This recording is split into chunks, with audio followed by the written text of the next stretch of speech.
A paz do Senhor Jesus Cristo a todos que estão sintonizados com a gente para este comentário bíblico. Antes de mais nada, eu gostaria de agradecer ao convite feito pela a nossa UEFBN Bahia para participar deste projeto Conhecereis a Verdade e a Verdade vos libertará. Então, mando aqui um grande abraço para a coordenadora estadual, a irmã Lenilda, e a irmã Ivone, lá do Extremo Sul, representando todas as demais coordenadoras do estado e todas as mulheres da nossa querida UFBN Bahia. Tá bom? Amadas irmãs, eu quero dizer para vocês que vocês nos deram uma tarefa difícil, viu? Foi uma tarefa muito difícil. E eu vou mostrar para vocês por quê. Vocês me encarregaram de fazer um comentário sobre o capítulo 39 e o capítulo 40 do livro de Isaías. Aí na sua tela, você observa o seguinte, Essa tela aí tem uma imagem do profeta Isaías, lá em Minas Gerais, em Congonhas, feita por Antônio Lisboa, o Aleijadinho, foi só para ilustrar aí a figura do profeta Isaías. Mas é importante dizer para as irmãs o seguinte: o livro do profeta Isaías, ele está dividido em 3 volumes, conforme os melhores estudiosos aí, alguns concordam, outros não, mas não vem ao caso, tá? Em 3 volumes. O volume 1 vai do capítulo 1 ao capítulo 39. O volume 2 vai do capítulo 40 ao 55. E o volume 3, do 56 a 66. Então, veja só o que está aí feito. Eu fiquei com o último capítulo do volume 1, que é o capítulo 39, e o primeiro do volume 2, que é o capítulo 40. Isso significa dizer que diretamente, o capítulo 39 não tem nada a ver com o capítulo 40, tá certo? Não é uma sequência de um assunto ao outro, tá? Então, nós terminamos aquilo que é chamado de Isaías e começamos o que é denominado de Deutero-Isaías ou segundo Isaías, no capítulo 40. Mas vamos tentar fazer uma síntese de tudo isso, porque apesar de estarem assim, tem alguma ligação indireta. Vamos então ao capítulo de número 39. Está aí na sua tela o texto de Isaías 39, de 1 a 8. É um capítulo curto. Então, eu preferi colocá-lo aqui e ler de modo geral, para que possa haver o entendimento. Naquele tempo, enviou Merodach-Baladã, filho de Baladã, rei de Babilônia, cartas e um presente ao rei Ezequias, porque tinha ouvido dizer que havia estado doente e que já tinha convalescido. E Ezequias se alegrou com eles e lhes mostrou a casa do seu tesouro, a prata e o ouro, as especiarias, os melhores ungüentos e toda a sua casa de armas, e tudo quanto se achava nos seus tesouros. Coisa nenhuma houve, nem em sua casa, nem em todo o seu domínio, que Ezequias não lhes mostrasse. Então, o profeta Isaías veio ao rei Ezequias e lhe disse: que foi que aqueles homens disseram? E de onde vieram a ti? E disse Ezequias: de uma terra longínqua vieram a mim, de Babilônia. E disse ele: que foi que viram em tua casa? E disse Ezequias: viram tudo quanto há em minha casa. Coisa nenhuma há nos meus tesouros que eu deixasse de lhes mostrar. Então disse Isaías a Ezequias: ouve a palavra do Senhor dos Exércitos. Eis que virão dias em que tudo quanto houver em tua casa e o que entesouraram teus pais até o dia de hoje será levado para a Babilônia. Não ficará coisa alguma, disse o Senhor. E até teus filhos, que procederem de ti e tu gerares, tomarão para que sejam eunucos no palácio do rei de Babilônia. Então disse Ezequias a Isaías: boa é a palavra do Senhor, porque dissestes. Disse mais, pois haverá paz e verdade, pelo menos nos meus dias. Amém. Muito bem, esse é o texto do capítulo 39, de 1 a 8, onde vai todo o capítulo 39. Na próxima tela, você vê aí, eu passo a explicar. Isaías, no capítulo 39, ele relata a visita desta embaixada de Babilônia ao rei do reino de Judá, o rei Ezequias.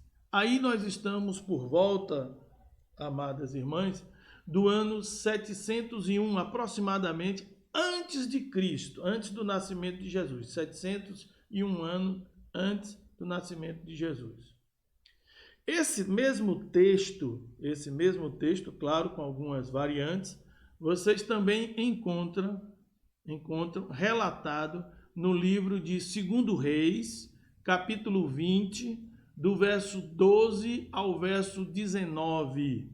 Esta visita foi tão marcante para a história, essa visita, essa embaixada dos babilônicos ao rei Ezequias, que fica registrado 2 vezes na Bíblia, tanto no livro do profeta Isaías, esse que nós acabamos de ler, como lá em 2 Reis, capítulo 20, do verso 12 ao verso 19. As irmãs depois poderão também conferir.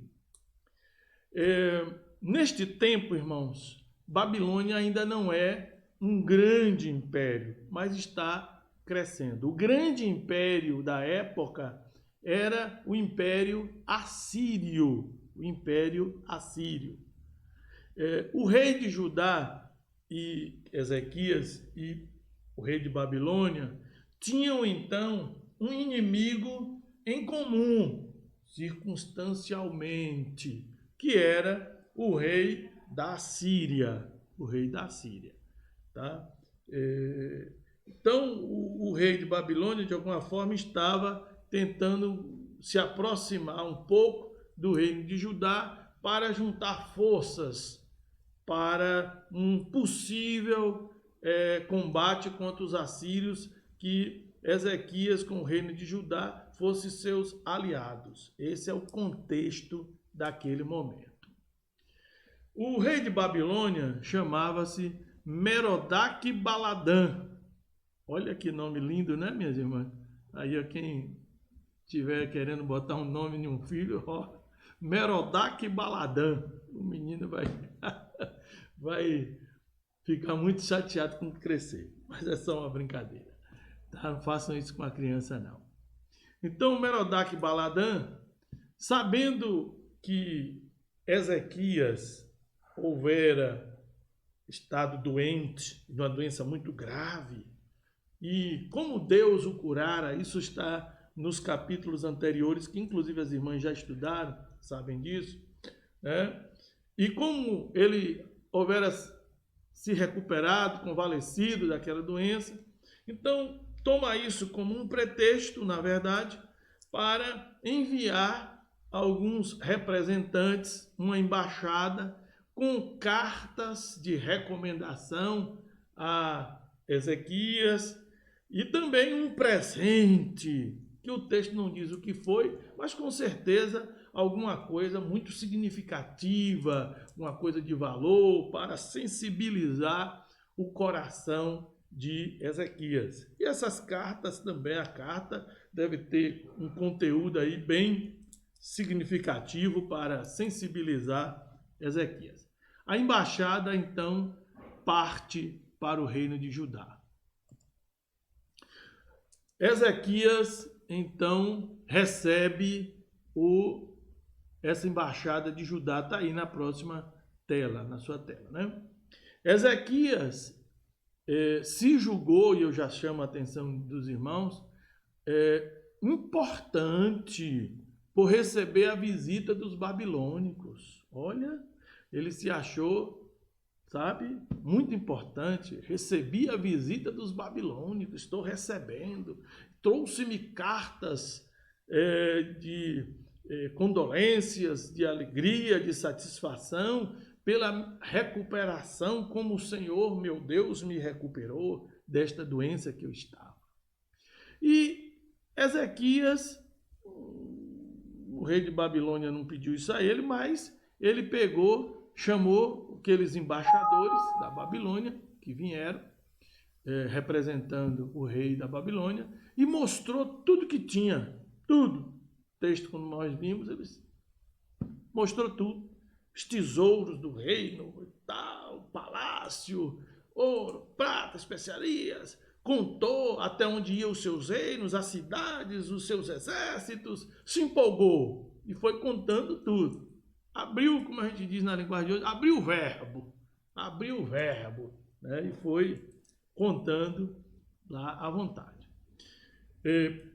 Após a saída desta comitiva, o profeta Isaías toma conhecimento da vinda dessa comitiva e de tudo mais e vai ao palácio real para conversar com Ezequias. E pergunta: que disseram aqueles homens que aqui estiveram? De onde eles vieram? E o que viram? Ezequias, então, responde para o profeta Isaías: vieram de uma terra longínqua, da Babilônia. Viram tudo quanto há na minha casa. Ezequias estava cheio, né? Achando que tinha feito assim, tinha sido honrado com a visita de uma embaixada de Babilônia e que tinha feito assim uma coisa extraordinária, mostrado o poder do reino de Judá, as benécias que o Senhor, nosso Deus, profeta Isaías, houvera nos dado. Isaías então responde para ele: olha, Ezequias, meu rei, ouve a palavra do Senhor dos Exércitos. Dias virão em que tudo quanto houver em tua casa será levado para Babilônia. Tudo quanto houver será levado para Babilônia. Amadas irmãs, eu quero lhes chamar a atenção de modo muito sucinto aqui, porque o tempo não nos permite uma maior dissertação. Quando Babilônia lhe vier visitar. Babilônia, irmãs, representa o mundo, a terra longínqua, distante de Deus. Quando você pega lá na parábola do filho pródigo de Lucas, capítulo 15, verso 13, também Jesus disse que o filho pródigo foi para uma terra longínqua, né? É possível que o Senhor estivesse fazendo referência exatamente a esse texto de Isaías, porque Ezequias disse que aqueles mensageiros, representantes, tinham vindo de uma terra longínqua. Mas terra longínqua é qualquer lugar distante de Deus, não é uma terra necessariamente longe de você, né? Mas é qualquer lugar que esteja distante do projeto de Deus, do propósito de Deus, é uma terra longínqua, tá? Às vezes A terra longínqua está bem aqui na esquina da nossa casa. Então, espiritualmente, é este mesmo lugar para onde o filho pródigo foi. A Bíblia usa uma linguagem figurada para descrever Babilônia. E Babilônia na Bíblia assume com uma figura, um símbolo de degradação moral, de idolatria, arrogância, materialismo, etc. Tá? E você pode chegar lá no Apocalipse e você vai ver, né, que é aquela mulher prostituta embriagada do livro do Apocalipse, é Babilônia. Ela representa sobre o dragão, ela é a grande Babilônia, né, que há de cair, o sistema que rege o mundo. Então, quando eu estiver falando aqui de Babilônia, eu não estou agora mais me referindo àquela cidade lá do passado, a Babilônia que era. Eu estou me referindo à Babilônia que é. Tá certo? Que continua existindo um sistema mundano, materialista, idólatra, arrogante, depravado, distante dos projetos de Deus. Quando Babilônia for visitar sua casa ou lhe visitar sua vida, e isso sempre acontece na nossa existência, irmãs, devemos tomar cuidado com uma coisa. Esta coisa se chama orgulho. Ezequias se sentiu orgulhoso porque recebeu a visita de Babilônia. Cuidado com a soberba, porque Babilônia não está interessada em seu bem-estar.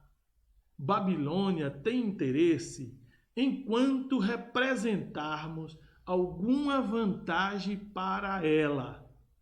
Enquanto nós representarmos qualquer interesse, qualquer era o interesse de Babilônia ali, pouco estava se importando se Ezequias tinha sido curado ou não. Era ele que pensava assim.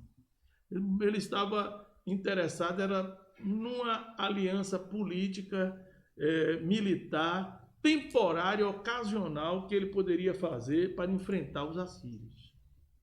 Portanto, tenha a mais absoluta certeza, minha irmã, Babilônia tem interesse enquanto representarmos alguma vantagem para ela. E geralmente nós somos traídos pelo nosso próprio orgulho, pela vaidade, né, a soberba da nossa alma que se sente lisonjeada, se sente isso, aquilo, tal, porque Babilônia nos visitou. A Avenida do Orgulho, diz aí o nosso pequeno cartaz, é uma ladeira de mão única que leva o orgulhoso à perdição sem que ele se dê conta disso. E aí ele tem que escolher, ou larga o orgulho para poder sobreviver ou morre agarrado ao orgulho. Eu espero que você possa não se deixar levar por essa soberba, nem ficar encantada quando Babilônia for visitar sua casa. Tá?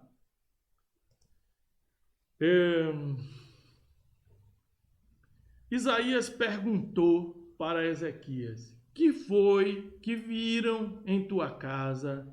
Disse Ezequias: viram tudo quanto há em minha casa.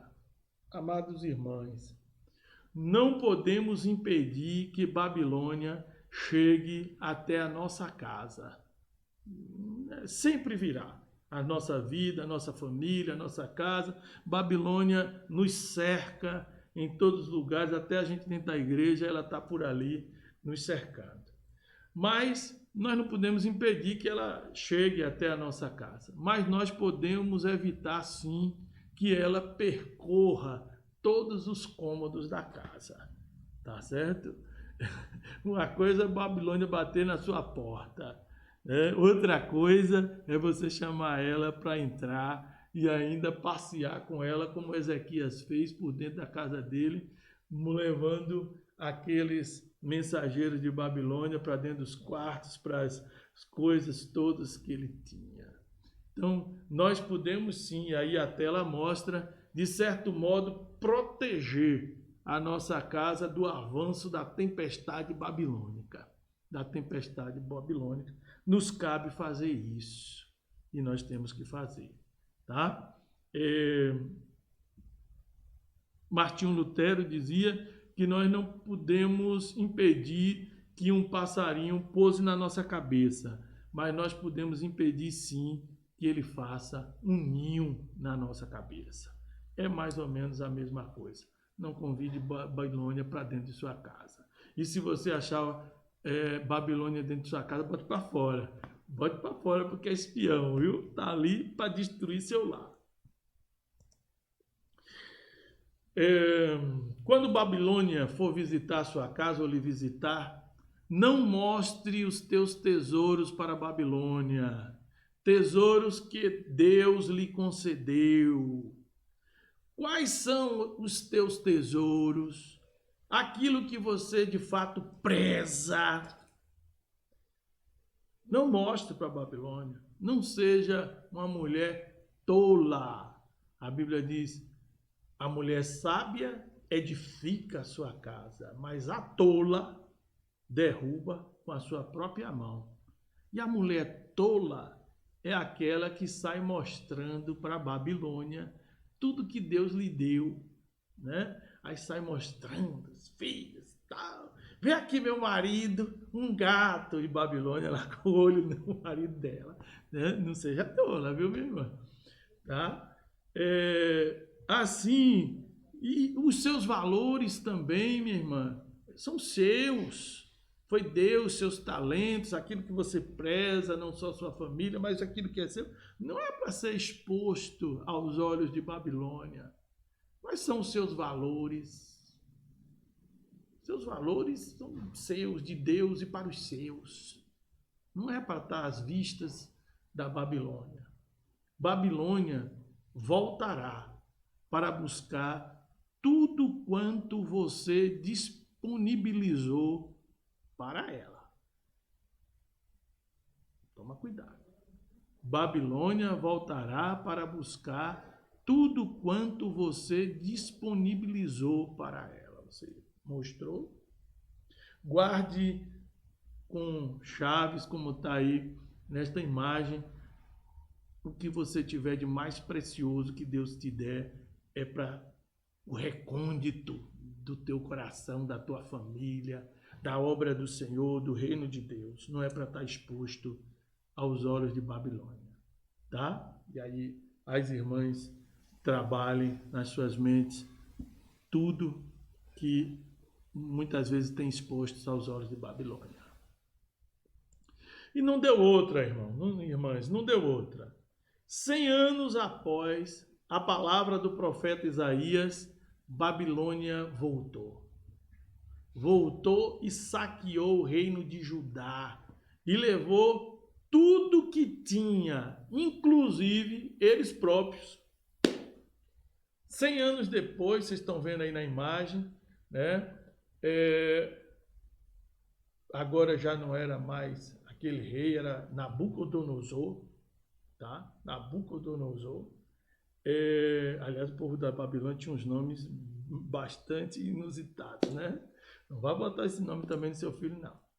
100 anos depois, o rei Nabucodonosor invade o reino de Judá, destrói o templo, carrega tudo que tem lá, entra no palácio real, saqueia tudo e ainda leva uma multidão de gente, toca fogo em Jerusalém, no templo, no palácio, nas casas, nos muros, derruba e leva todos eles cativos para a Babilônia, em cumprimento daquilo que o profeta Isaías houvera dito.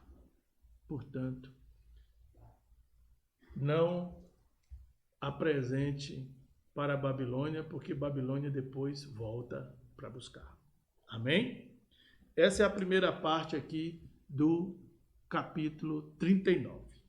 Nós vamos avançar, e aí eu fiz uma síntese, né, dizendo do capítulo 39, Babilônia representa o mundo, a terra longínqua e distante de Deus. Cuidado com a soberba, porque Babilônia não está interessada em seu bem-estar. Babilônia tem interesse enquanto representarmos alguma vantagem para ela.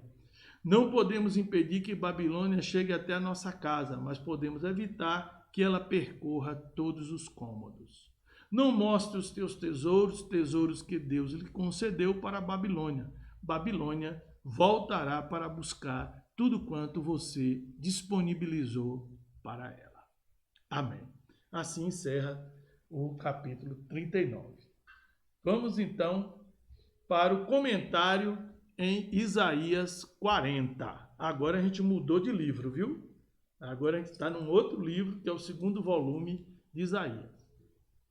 No capítulo 40, aí começa o que a gente chama de Deutero Isaías, ou segundo livro de Isaías. Para alguns teólogos, este livro, agora que eu estou me referindo, esse segundo volume, teria sido escrito pelo próprio Isaías. Tá? Esse autor, por exemplo, aqui deste livro, Ridderbos, né? Deste comentário sobre o livro de Isaías, concorda que também teria sido escrito por Isaías. Russell Shedd também concorda com esse ponto de vista, teria sido escrito por Isaías. Mas tem mais uma série de outros teólogos que dizem que Isaías houvera morrido, e como de fato aconteceu, né? Logo depois, pouco tempo depois de morte trágica, é bom que vocês saibam também, Isaías, conforme a tradição judaica, teria sido cerrado ao meio a mando do rei Manassés, que foi o rei que sucedeu, filho de Ezequias. Tá? Mas a escola de Isaías, os discípulos de Isaías, teriam dado continuidade ao ministério de Isaías e eles teriam escrito o segundo volume de Isaías, né, que leva o nome do patrono da escola. Então, quer tenha sido escrito pelo próprio Isaías ou pelos seus discípulos, o que importa é o conteúdo que está aí, tá bom? Isso não vejo assim como coisa muito relevante. De modo geral, aí neste segundo volume, o chamado segundo livro de Isaías, o escritor, ele antevê o sofrimento do povo de Israel durante o exílio babilônico, que aconteceu, disse para vocês, 100 anos depois. E ele, desde já, anuncia que Javé é como os judeus chamavam Deus, né? Jeová, que a gente aportuguesou, Javé, Deus, estava vindo para socorrê-los.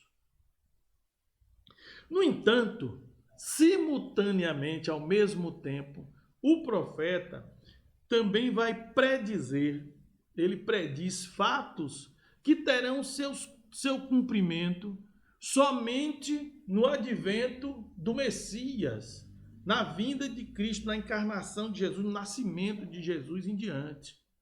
Então, as duas visões, a visão que dizia respeito à libertação do exílio babilônico e a visão que apontava para o futuro, né? Apontando para a encarnação do Verbo, a vinda de Jesus Cristo, a glória futura do Senhor, do Messias, né? Do Messias, como eles chamavam, o ungido, o enviado de Deus, de Javé. Os dois temas se entrelaçam aí, né? O socorro que estaria presente ali prenuncia um socorro ainda maior que o braço do Senhor estava preparado. Então, é assim que se arruma este livro do chamado segundo livro de Isaías, capítulo 40 em diante. E o capítulo 40 é a introdução do livro. Então, ele vai fazer uma síntese do livro em todo o capítulo 40. Aí o capítulo 40 fica o maior capítulo do livro do segundo volume. Tá certo? É o maior que tem, é o versículo 40. Daí tem muito assunto para tratar. E o autor faz uma síntese neste capítulo 40 de tudo que ele vai tratar dentro do livro. Tá? Então a gente pode dividir o capítulo 40 pode ser subdividido em 7 grandes temas. 7 grandes temas. Eu fiz uma arrumação aí para esse capítulo 40, para ser sucinto, tá? No primeiro tema, e aí vocês estão vendo que vai aí na sua tela, dos versos 1 a 2. 1 a 2. Ele começa: consolai, consolai o meu povo, diz o vosso Deus. Então ele prenuncia logo de saída qual é o assunto principal desse segundo livro, que é o consolo e o socorro de Deus ao seu povo que está no exílio babilônico. Mas ao mesmo tempo prenuncia que este mesmo virá para socorrer e dar livramento ainda maior posteriormente. Então, no verso 1 ao verso 2, Deus anuncia, que o tempo do consolo chegou, que é findo o castigo representado pelo exílio babilônico. É findo o castigo, chegou o fim do castigo. Que a maldade do seu povo houvera sido curada. Bradai-lhe que já a sua malícia é acabada, diz o profeta. Digam para eles, assim diz o Senhor, a malícia foi acabada. A justiça divina estava satisfeita. A justiça divina estava satisfeita. E o profeta diz: sua iniquidade está expiada, está tirada, está perdoada, está purificada.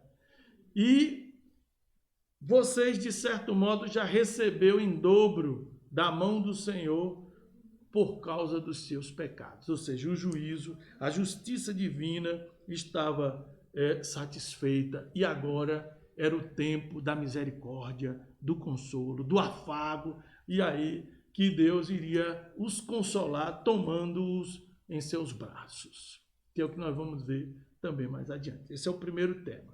O segundo tema é dos versos 3 ao verso 5. O profeta muda a temática e fala agora para além do seu tempo, pois ele agora ouve uma voz que clama no deserto. Voz do que clama no deserto.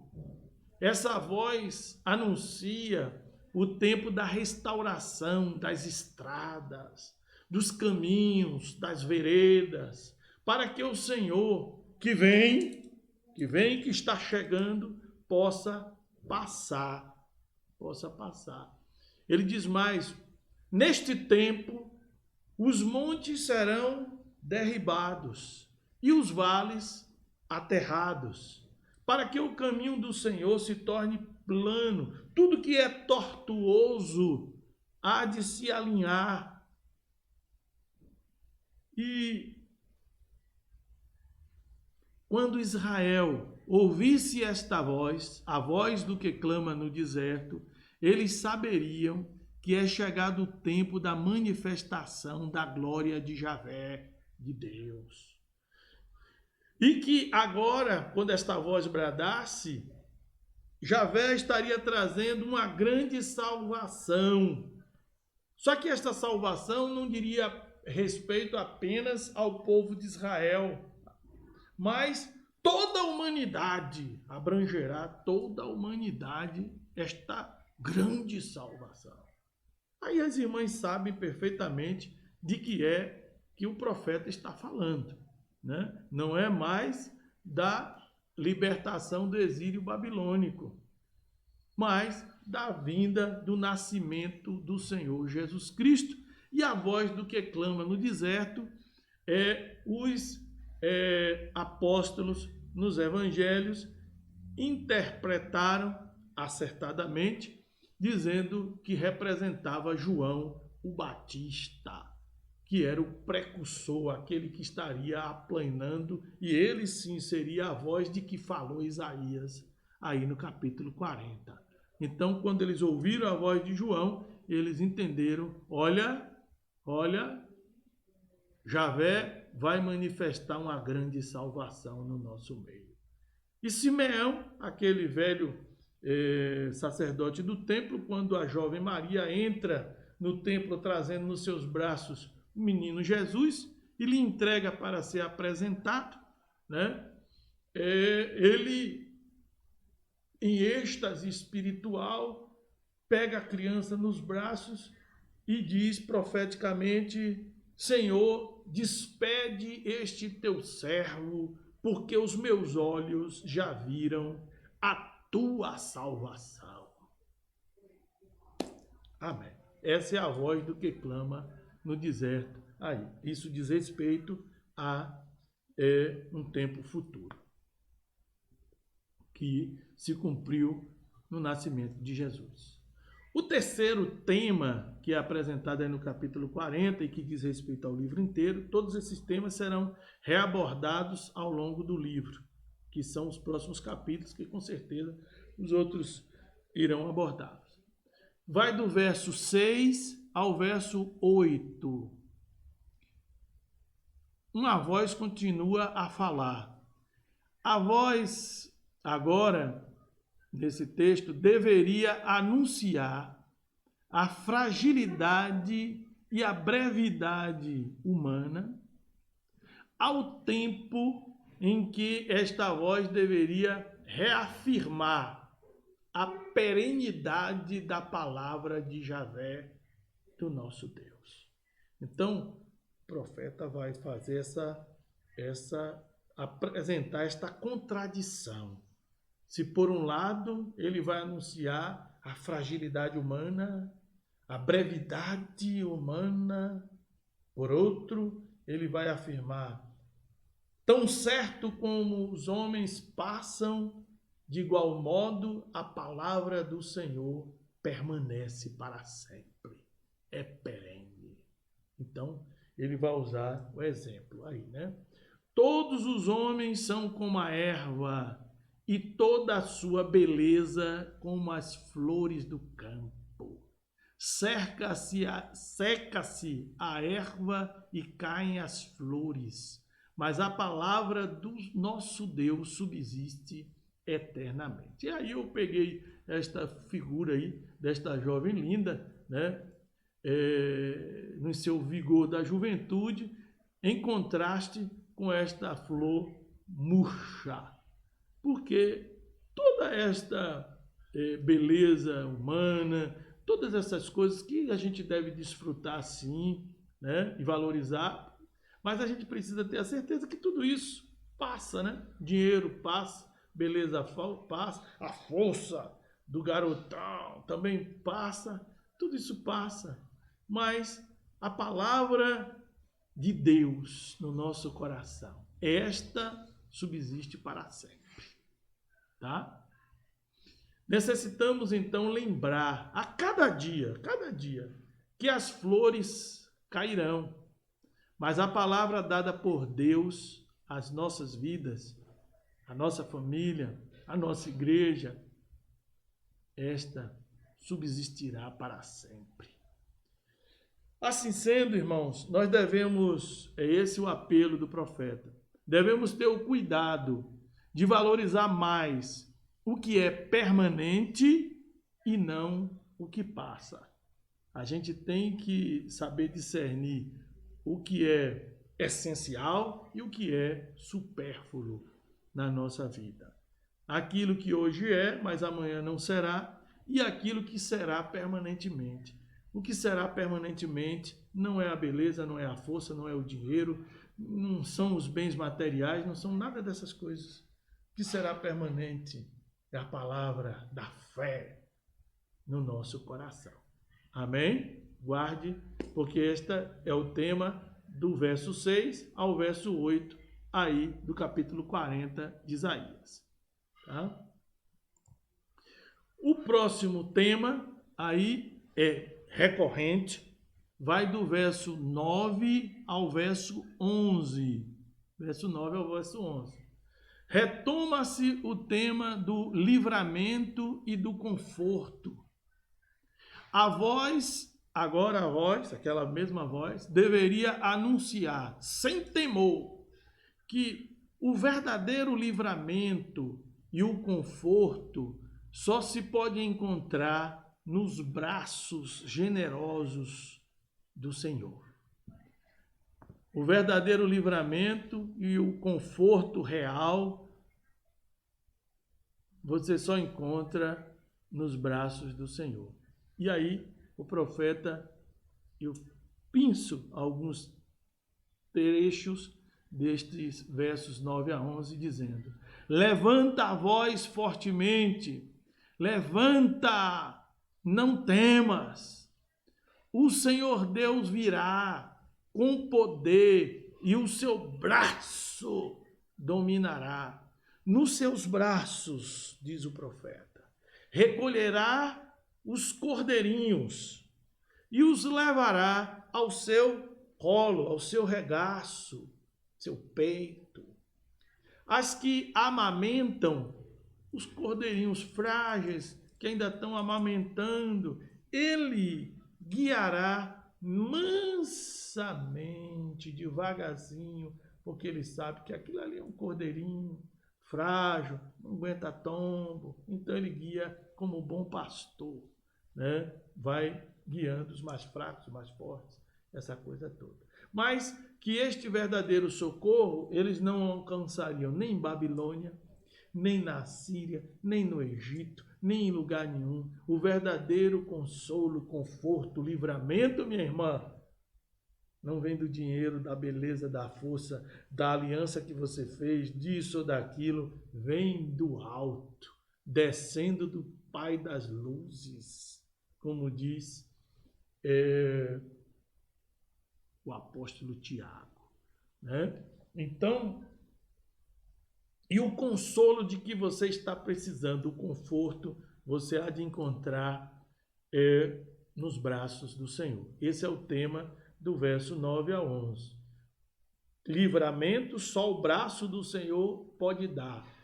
Consolo e conforto só no regaço do teu mestre você há de achar.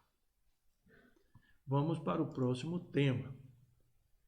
Vai do verso 12 ao verso 17. 12 a 17.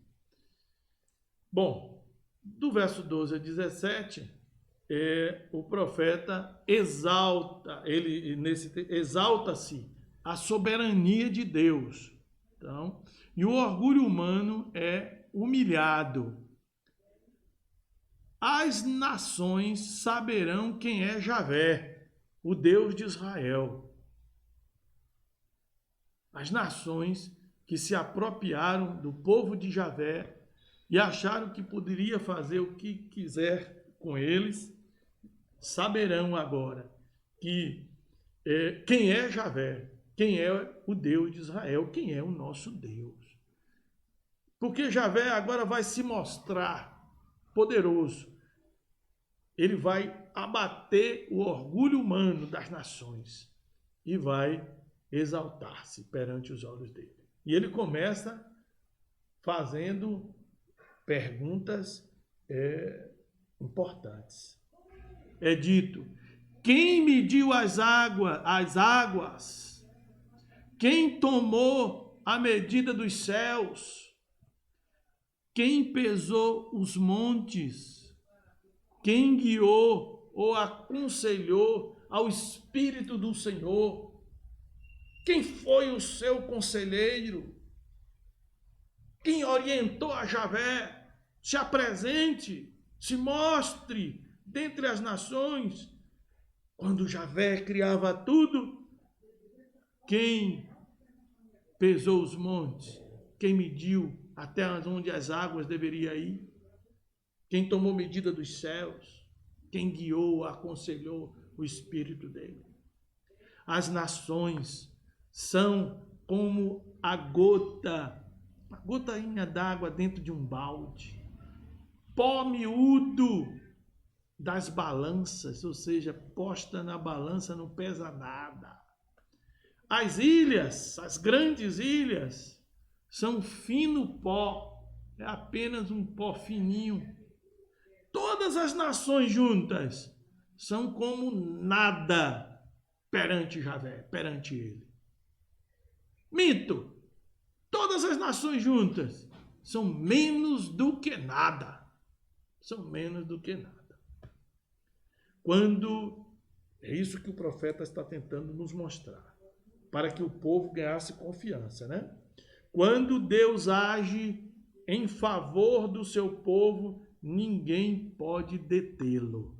Essa é a verdade exposta aí, tá?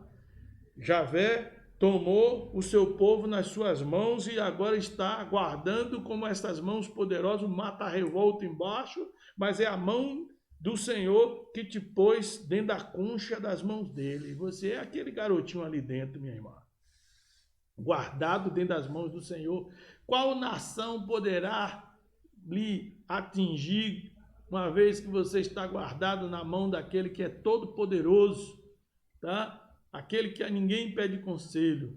Todas as nações são nada perante ele e você está guardado na mão dele, na mão do Senhor nosso Deus. Então, descanse. Aleluia. Esse é o outro tema. Vamos em frente. O próximo tema, ele vem dos versos 18 a 26. 18 a 26.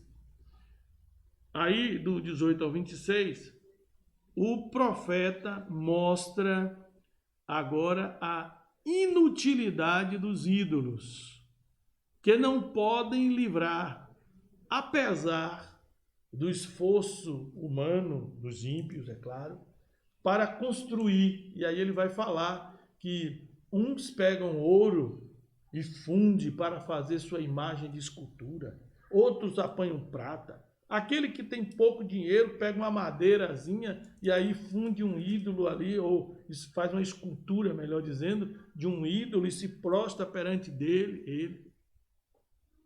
Ora, Javé olha dos céus e acha aquilo tudo ridículo. Os ídolos dos povos não são nada, tá? E qualquer tentativa de representar Javé, o Deus eterno, na forma de uma imagem, não passa de uma blasfêmia, não passa de uma injúria. Quem poderia representar a perfeição? Ninguém, jamais. Por isso, a idolatria é tão condenada, não só apenas porque se adora outros deuses, mas porque também não se pode fazer a imagem deste Deus, um Deus perfeito. Quem poderia esculpi-lo na pedra ou na madeira, ou em ouro ou em prata? Qualquer uma destas coisas não passaria de uma caricatura, de uma ofensa ao Deus perfeito. O profeta ainda engrandece, nesse tema de 18 a 26, o poder divino, ao tempo em que ele também denuncia a fraqueza dos que se julgam poderosos na terra para fazerem o mal contra os necessitados, os mais fracos, né? Então, Deus está vindo para pôr fim ao império do mal, aqueles poderosos que se julgam poderosos, para pisar o direito dos mais fracos, dos necessitados. Javé está vindo! Javé está vindo! E ele há de tomar vingança, nosso Deus há de tomar vingança contra todas essas injustiças. Vocês também saberão quem é o Senhor. Lá no Apocalipse está dito que naquele dia se assentarão perante o trono do Senhor grandes e pequenos. Grandes, poderosos e pequenos. Então, eu pensei também alguns 2 versículos aí que mostram essas duas coisas. A quem, pois, fareis semelhantes a Deus? Com que imagem o comparareis? Essa é a primeira parte da tentativa absurda de querer representar Deus como uma imagem de escultura. A segunda parte diz: ele faz voltar ao nada os príncipes serão reduzidos a nada, a pó. E recua a nada os juízes da terra.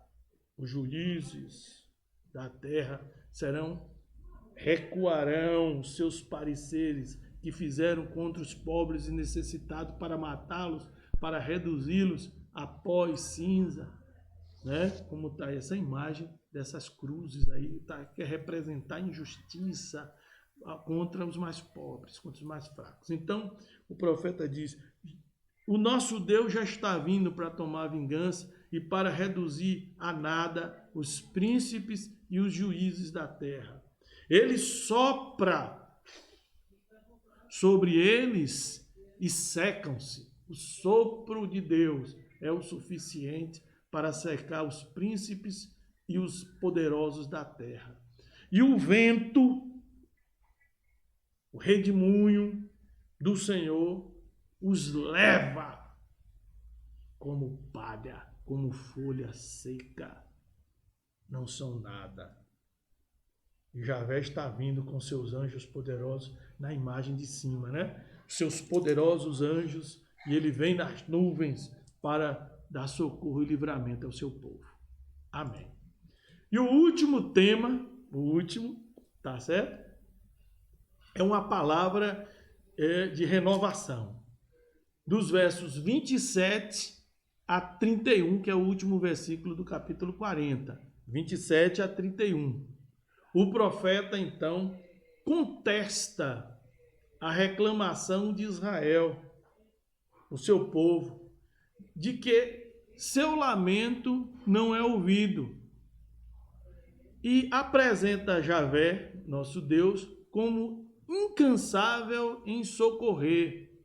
E diz mais: e é ele mesmo quem dá forças ao cansado e renova as forças do seu povo. Tá certo? Então, do verso, que é a finalização, a conclusão temática, dos versos 27 a 31, Israel está ali se lamentando, dizendo: Javé nos esqueceu. Tu reclamas, ó Israel, a minha causa passa desapercebida ao meu Deus. Quantos nos nossos dias, e as irmãs também fizeram, eu também já fiz, né? A gente está falando de Israel, mas também já fez. Quantos momentos a gente se coloca diante de Deus desta mesma forma: o Senhor não está vendo as minhas lágrimas, o Senhor não está vendo a minha dor.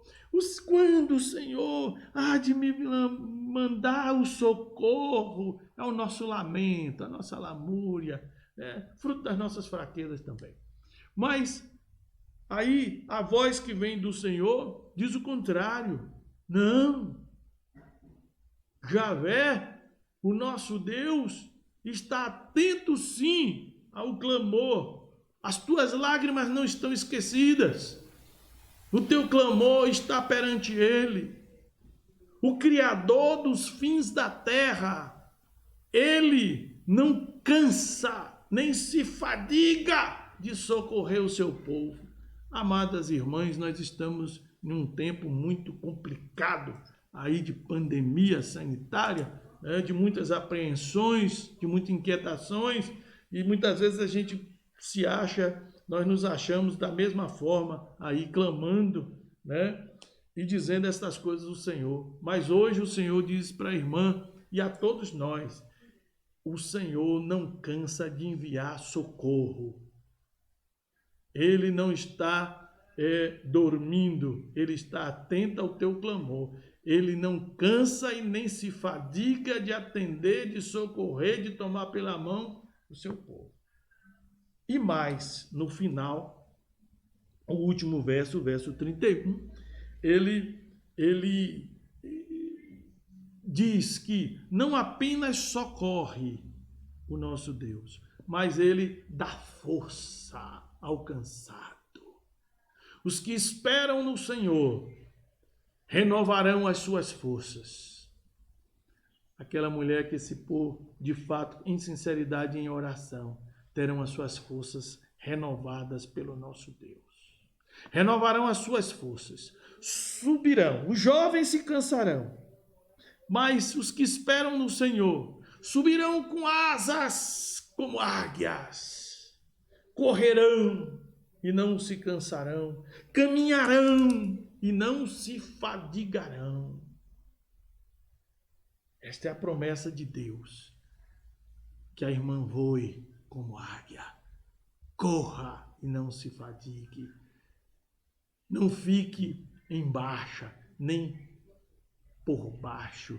Apanhe as asas do Senhor e voe para mais alto.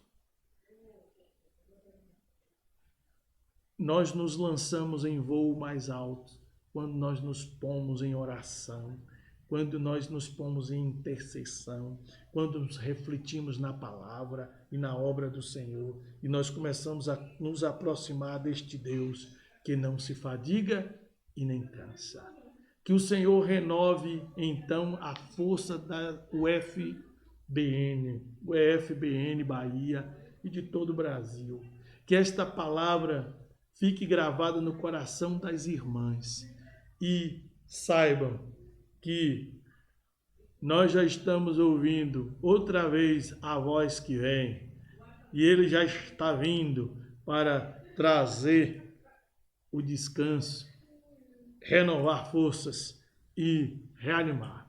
Voarão com asas como águias. Que a UFBN possa alçar cada vez mais estes voos altos e sublimes. Deus abençoe a todos. Muito obrigado. E me senti muito honrado em poder participar deste projeto. Um abraço a todos. Deus seja louvado.